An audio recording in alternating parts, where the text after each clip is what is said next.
Hey guys, and welcome to a video covering the special wishes Jagex just announced for all players. So whenever you're ready, grab your cup of tea, sit back, relax, and...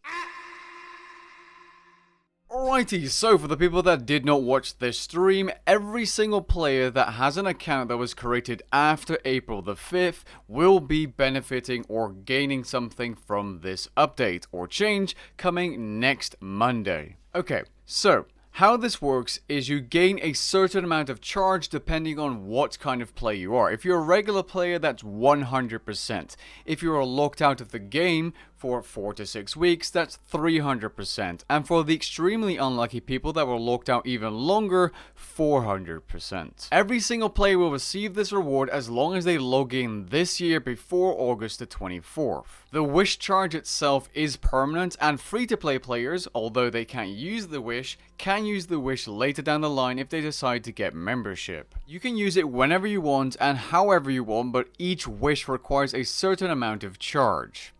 The Inventor's Wish requires 20% charge and gives you a gizmo shell of your choosing, which allows you to use any component in the game, not future components, which was confirmed by JMod, just any component in the current game can be used for this wish. This means free Aftershock perks, or Biting 4, or whatever else you'd like. For locked out players, this is literally hundreds of millions of GP worth of components when used on a perk, which is great. Next up is the Entrepreneur's Wish, which costs 10% of your charge. It does give you a variety of things, including a traveling merchant coupon, which is pretty cool, port resources, a couple of rerolls. Might be interesting for a few players, but I think the next one is way more impressive. The Warrior's Wish costs 10% and it gives you an Aura refresh, a Life refresh, a Soul Reaper refresh, and an item protection contract, which is basically a free death. For hardcore Iron Man, I believe it only saves your items, it doesn't give you more lives. That is incredibly good. That means 10 Reaper refreshes, 10 life refreshes, 10 Aura refreshes, and 10 free deaths for someone with 100% charge. If you have 300%, that's 30 of each. Insane. The amount of value in 10% of your charge is probably pretty high. A free death cost is going to save you money. You get a Soul Reaper refresh, which means more Reaper points a day. That's Hydrix farming, get that money. And Life and Aura refreshes, which both save you Marks of War. Pretty darn good. The next one is the Wrangler's Wish, which can give you a free baby or egg at the player-owned farm/ranch, and you'll have a chance of getting a second one or double, which could be useful if you're trying to go for breeding logs or something, but other than that, not that special. The Navigator's Wish completes all of your active player-owned port voyages.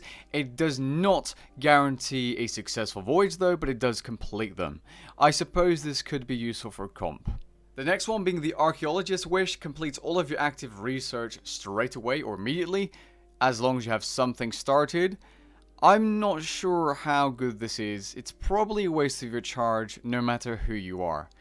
I don't see why you couldn't wait 24 hours or whatever it takes to complete your research.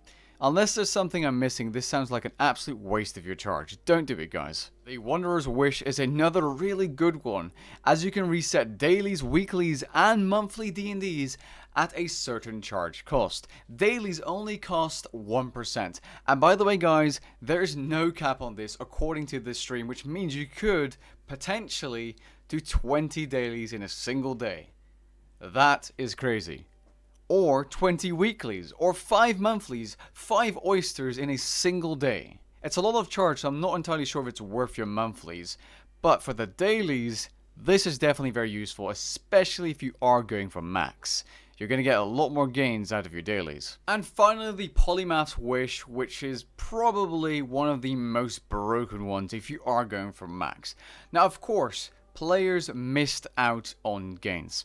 And we got those pods, which are already double experience pods, as a compensation package. But with this, if you were locked out, you can get a total of 30 to 40 hours of double experience from these wishes. If you weren't locked out and you were to use your 100% on this, that's 10 hours of double XP. You use them per hour and you can't cancel or pause them. So as soon as you use 1 hour, that's 10% charge gone and you cannot deactivate it. But still, in my opinion, these are the best. The Inventor's Wish is just great if you want to get some expensive perks you didn't have before. The Warrior's Wish is probably what most PVMers will go for. Fast Hydrixes, life refreshes, save money and death costs. All in all, a great choice. The Wanderer's Wish is great if you want to do more dailies. Polymath's Wish is just, if you're going for max, this is the obvious choice. It's just, the XP is just so good. You can save a lot of money by having double XP. Overall, I think this is very well thought out and most players will be happy with this. They definitely put an effort and thought of pretty much everyone and they gave us a choice of whatever we would want. I am happy with this. Something else I'm maybe not so happy with are heavy bug abusers. The elite dungeon bug abusers. Apparently, some major abusers, I don't have any evidence to back this up other than people saying it from friend to friend to friend, that people with thousands of kills were only banned for 2 weeks. During the logging lockout, I was locked out for 3 times as long.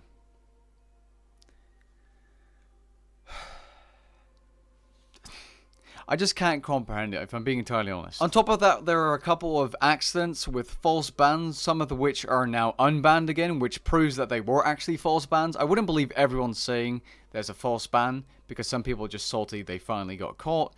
But 2 weeks, guys. 2 weeks. Even if you were a light to moderate abuser, why not give them 6 months? 2 weeks, dude. Like I said, I was locked out for longer.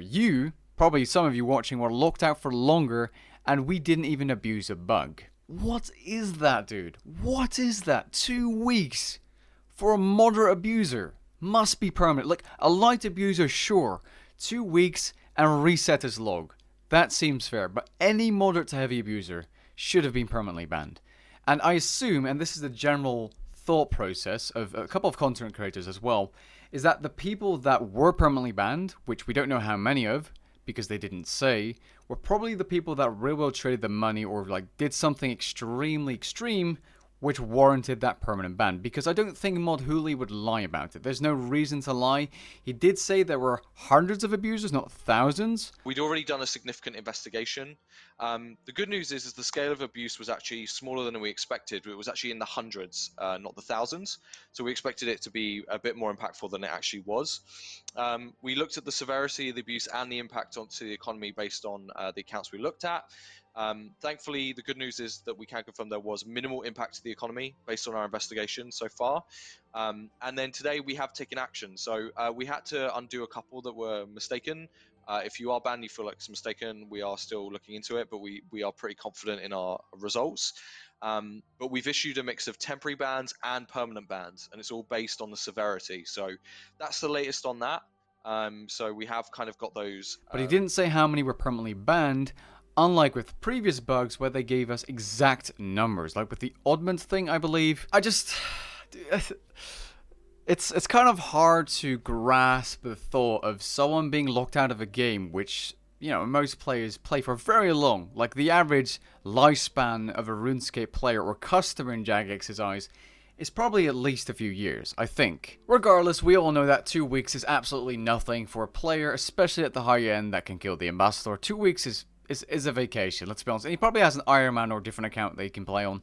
Otherwise, he'll just... It's nothing, guys. You know it's nothing. 2 weeks is nothing, especially if they aren't rolled back. I'm not sure if they're rolled back and their accounts are cleaned. I assume they would be. Like, there's no way they're going to leave that on their accounts, right? Right? But yeah, I lost a little bit of faith in Jagex today, but, you know, the Logan lockout situation was handled very well, and that, you know, bumps up that faith a little bit back, because that was handled extremely well. They communicated, they delivered with the wishes, although a little bit later than expected or planned. But, you know, it is what it is, guys. I'm going to end the video. I just don't want to ramble too long about the Elite Dungeons bug. I've mentioned it in a few videos now. Catch you guys in the next one. Peace.